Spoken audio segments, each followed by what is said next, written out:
Halo sobat pencinta Donghua, kali ini kita akan melanjutkan cerita Battle Through the Heavens Benua Kaisar. Cerita dan video ini diambil dari channel Nobarta. Tanpa banyak basa-basi, mari kita simak alur ceritanya. Melanjutkan dari cerita sebelumnya, kedua anak ini jauh lebih kuat dari masa muda orang tua ini, ucap Xiao Xuan dengan tawa hangat di mulutnya. Melihat Xiao Xuan datang, Xiaoyan menangkupkan tangan ke arah leluhur Xiao Xuan. Xiao Xiao dan Xiaolin juga berhenti berlatih saat ini. Mereka mendatangi Xiao Xuan lalu bersujud dengan penuh hormat. Kalian berdua teruslah berlatih. Saya ingin membahas sesuatu dengan ayah kalian, ucap Xiao Xuan. Xiao Xiao dan Xiaolin mengangguk dan kembali memejamkan mata untuk meneruskan kultivasi. Xiaoyan, ikutlah dengan saya. Ada yang ingin saya tunjukkan kepada Anda, ucap Xiao Xuan. Dalam waktu singkat mereka berdua menghilang dari tempat pelatihan. Pada saat ini Xiaoyan dan Xiao Xuan berada di tempat sejarah pertarungan dua Dodi, yaitu dua gunung Xuandi. Xiaoyan tidak khawatir tentang jiwa Hun Tiandi yang tersegel di tempat ini. Sekarang di mata Xiaoyan, Dodi merupakan semut yang sepele.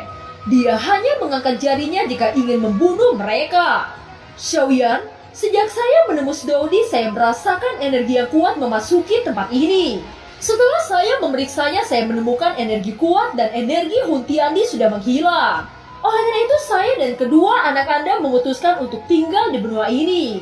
Jika kami bertiga pergi, kami takut akan ada perubahan di benua Douqi, ucap Xiao Xuan. Xiaoyan yang mendengar ini sangat terkejut. Segera dia berkata, menghilang? Sepertinya ada seseorang yang telah menyelamatkan jiwa Hun Tiandi. Masalah ini sedikit aneh bagi Xiaoyan. Mengapa ada seseorang menyelamatkan Hun Tiandi?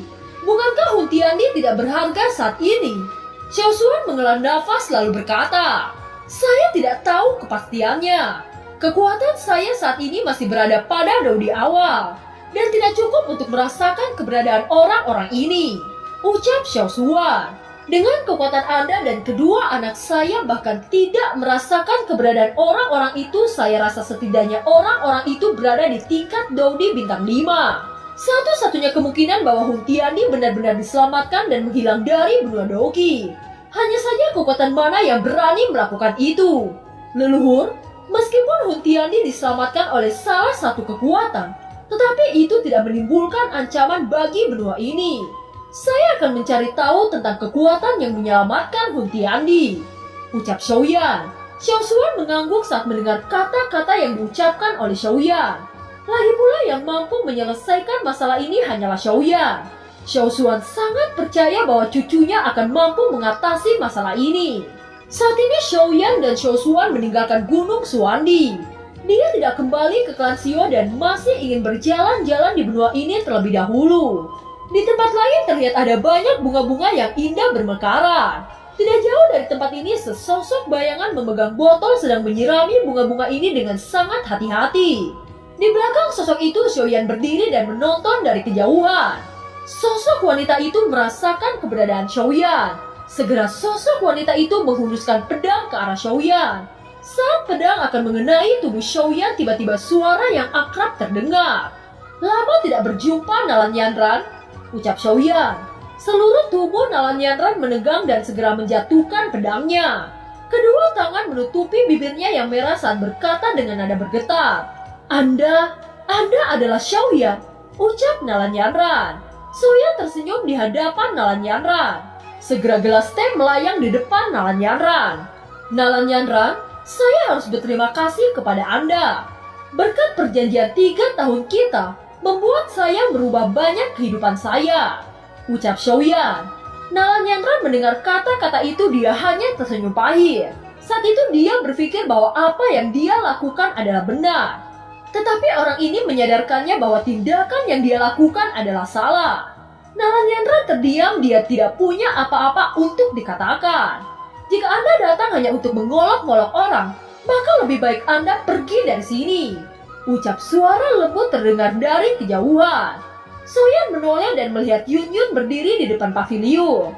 Saya sudah pergi untuk waktu yang sangat lama. Tidakkah Anda senang dengan kedatangan saya? Ucap Xiaoyan.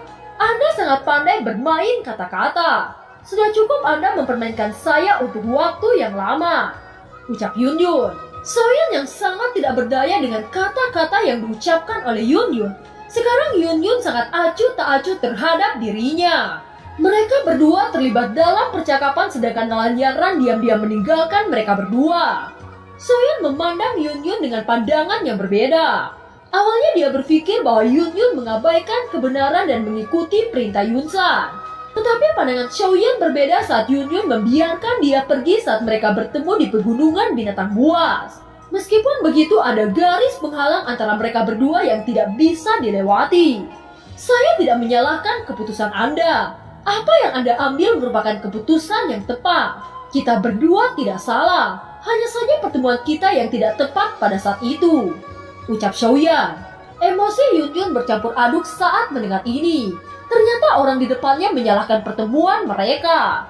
Yun Yun berdiri, dia memutar tubuh dan membelakangi Soyeon. Dia dengan lembut berkata, "Memang benar apa yang Anda katakan. Seharusnya kita tidak pernah bertemu. Di masa depan saya harap Anda tidak mencari saya," ucap Yun Yun. Dia berjalan dan tubuhnya berangsur-angsur menghilang. Melihat Yun Yun yang pergi, Soyeon memiliki mata yang rumit. Dia tahu bahwa dia masih memiliki perasaan yang mendalam kepada Yun Yun. Sekarang Soyeon sudah berjanji bahwa dia tidak akan menikah lagi. Tetapi sekarang sepertinya dia sangat menyesal telah membuat janji seperti itu. Saat itu dia tidak berpikir bahwa di masa depan dia akan bertemu Yun Yun lagi. Tetapi dia merasa bahwa Yun Yun tidak akan bahagia bahkan jika dia ingin menikahinya setelah memiliki 6 istri. Setidaknya Soyeon tidak memberikan harapan palsu kepada Yun Yun. Soyeon perlahan-lahan melepaskan kekuatan jiwa. Tubuh Yun Yun yang berangsur-angsur menghilang mulai membeku. Dan area di sekitar mereka juga ikut membeku di bawah kekuatan jiwa Soyeon. Soyeon memegang kening Yun Yun dengan jari telunjuknya. Cahaya putih samar keluar dari keningnya. Cahaya itu merupakan kenangan Soyeon dan Yun Yun saat berada di gua binatang buas. Cahaya itu melayang di tangan Soyeon. Selama cahaya ini hancur, maka kenangan-kenangan itu akan ikut hancur. Saat Soyeon ingin menghancurkan kenangan-kenangan itu, Yun Yun di depannya dengan keadaan membeku tiba-tiba berkata, "Saya tidak akan pernah melupakan nama Yaoyan," ucap Yun Yun. Soyeon terkejut dengan kejadian ini. Tangannya menggenggam cahaya putih tiba-tiba bergetar. Cahaya itu meledak dan memasuki pikiran Yun Yun. Seolah-olah kekuatan Soyeon tidak dapat menghancurkan kenangan yang tersimpan di dalam hati Yun Yun. Kenangan-kenangan saat berdua dengan Yun Yun berputar-putar di benak Soyeon. Emosi yang kuat meledak dari kedalaman hatinya. Dia segera memeluk pinggang ramping itu dan adegan seperti di gua binatang buas terulang kembali. Saat Yun Yun melihat wajah orang yang memeluknya, air matanya jatuh dengan deras.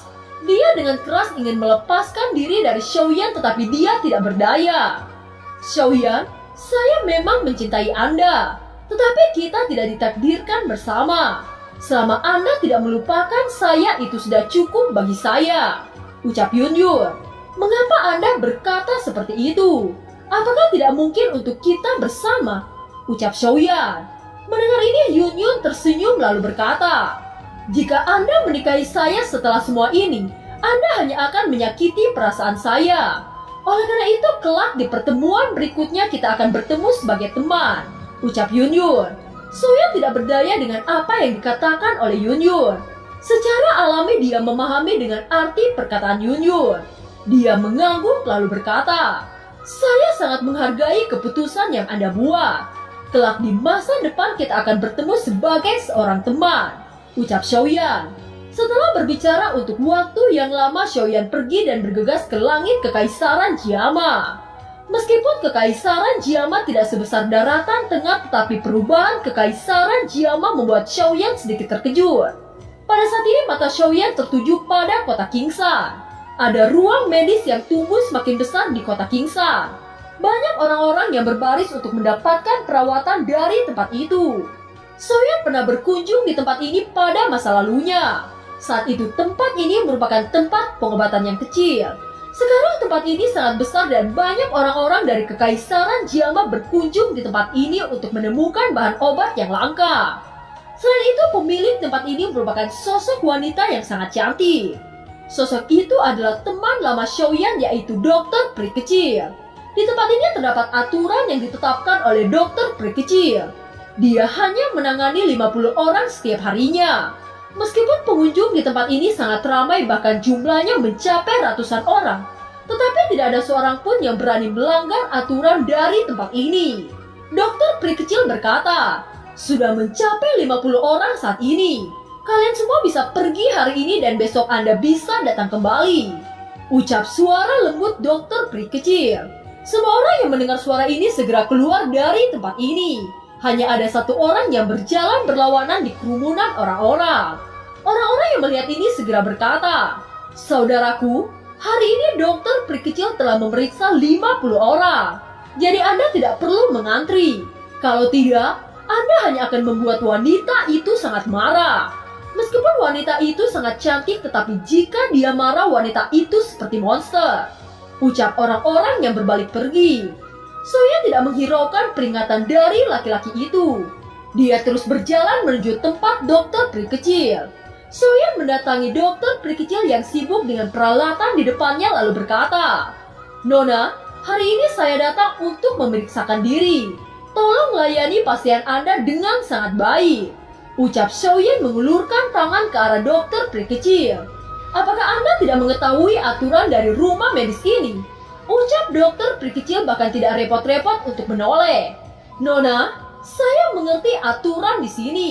Tetapi karena saya sudah datang jauh-jauh, Anda tidak boleh mengusir saya." Ucap Xiaoyan. Semua orang yang melihat kejadian ini menghirup udara dingin. Sudah berakhir. Pria itu bahkan berani menggoda wanita itu. Tidak lama lagi akan ada mayat yang akan terbuang. Gumam orang-orang yang melihat ini. Dokter peri kecil yang sangat marah, dia segera mengangkat wajahnya. Saat dia menatap orang di depannya, tubuhnya tiba-tiba bergetar. Wajah yang semula marah tiba-tiba menjadi terdiam. Semua orang yang melihat ini sangat terkejut. Apakah pria itu kenalan dokter peri kecil? Dilihat dari ekspresi wajahnya seperti dia memang kenalan dokter peri kecil. Ucap orang-orang yang berada di tempat itu. "Xiaoyan, apakah ini benar-benar Anda?" Ucap dokter peri kecil dengan suara lembut. "Hahaha, saya sudah kembali. Sudah lama sejak terakhir kali kita bertemu." Ucap Xiaoyan dengan senyum hangat. Dokter peri kecil sangat senang melihat orang di depannya. Setiap hari dia selalu merindukan orang ini. Meskipun dia tahu tidak mungkin memiliki orang ini, tetapi dia tidak mampu membuang perasaan ini. "Apakah Anda mau menemani saya jalan-jalan di tempat ini?" Ucap Xiaoyan. Dokter peri kecil segera berdiri dan menatap Xiaoyan lalu berkata, "Tidak mungkin saya menolaknya. Kita sudah lama tidak berjalan berdua." Ucap dokter peri kecil. Pada saat ini tubuh kedua orang itu menghilang dari rumah medis. Semua orang menatap Xiaoyan dengan perasaan iri di hatinya. Mereka berjuang keras untuk mendapatkan hati wanita ini. Sekarang pria ini muncul entah dari mana dan merebut hati dokter peri kecil. Lihatlah orang-orang itu. Sepertinya mereka berlomba-lomba untuk mendapatkan hati Anda. Ucap Xiaoyan kepada dokter peri kecil. "Apa yang Anda katakan? Saya sama sekali tidak memikirkan orang-orang itu." Ucap dokter peri kecil. Pada saat ini mereka berada di lembah bunga. Xiaoyan berdiri di antara bunga-bunga dan mengambil nafas dalam-dalam. Wajahnya menunjukkan ekspresi yang sangat menenangkan. Dalam benaknya dia ingat pertemuan pertama kali dengan dokter peri kecil. Saat itu dokter peri kecil seorang gadis yang sangat ceria. Dokter peri kecil memandang wajah Xiaoyan untuk waktu yang sangat lama. Dia juga masih ingat pertemuannya dengan Xiaoyan. Saat itu Xiaoyan merupakan teman pertama dokter peri kecil. Sekarang mereka berdua berbaring di taman bunga. Mereka sangat menikmati momen-momen ini. Di bawah lembah bunga terdapat rumah bambu yang sangat sederhana. Dokter peri kecil menuju ke sana dan berkata, "Xiaoyan, apakah Anda ingat sewaktu kita di sini?" Ucap dokter peri kecil menatap rumah bambu. "Bagaimana saya melupakan rumah bambu ini? Waktu itu Anda menggunakan gaun putih dan menyusuri lembah bunga ini." Ucap Xiaoyan. Keduanya menghirup udara segar di antara bunga-bunga ini. Dokter peri kecil menatap ke arah langit saat berkata, "Xiaoyan, terima kasih telah membantu saya mengendalikan tubuh racun. Jika bukan karena bantuan Anda, mungkin saya sudah ditelan oleh tubuh racun, ucap dokter peri kecil. Dia masih ingat Soyan mengulurkan tangannya dan menarik dia dari tebing putus asa. Jenis kebaikan seperti ini tidak pernah dilupakan oleh dokter peri kecil. Soyan mendengar ini segera memegang bahunya dan menatap mata dokter peri kecil. Anda tidak perlu berterima kasih kepada saya. Anda merupakan orang yang penting di hati saya. Oleh karena itu merupakan keharusan saya untuk membantu Anda, ucap Xiaoyan. Dokter peri kecil memerah saat mendengar kata-kata yang diucapkan oleh Xiaoyan. Dokter peri kecil menoleh ke Xiaoyan lalu berkata, Xiaoyan, maukah Anda membawa saya bersama Anda? Ucap dokter peri kecil. Xiaoyan menggelengkan kepala dan berkata, kali ini dunia yang saya tuju sangatlah berbahaya. Saya takut tidak bisa untuk melindungi Anda. Ucap Xiaoyan, saya bisa melindungi diri saya. Anda tidak perlu untuk melindungi saya. Ucap dokter peri kecil. Xiaoyan memandang dokter peri kecil. Dia menjentikan jari dan kekuatan yang agung keluar dari jari-jari Xiaoyan. Sekarang saya melebihi Dodi. Tetapi kekuatan saya tidak ada artinya saat memasuki dunia yang saya tuju. Bagaimana mungkin dengan kekuatan Anda sekarang mampu melindungi diri Anda sendiri? Ucap Xiaoyan. Dokter peri kecil memandang Xiaoyan tanpa daya. Dia merasakan tekanan batin pada pria ini. Sekarang dia hanya seorang gadis kecil di mata Xiaoyan. Dokter peri kecil tidak punya pilihan selain hanya menuruti kata-katanya. Saya mengerti beban yang Anda tanggung. Saya hanya bisa menyalahkan diri saya sendiri karena tidak mampu membantu Anda. Tetapi saya tetap menunggu Anda untuk membawa saya pergi dari sini, ucap dokter peri kecil. Saya akan menjemput Anda ketika saatnya tiba. Untuk sekarang saya akan memperkenalkan Anda kepada teman saya yang mampu mengendalikan racun, ucap Xiaoyan. Dokter peri kecil menganggukkan kepalanya. Sekarang kekuatannya sangat dekat dengan Dodi. Jika dia mendapatkan manfaat dari ini, maka dia bisa menembus Dodi.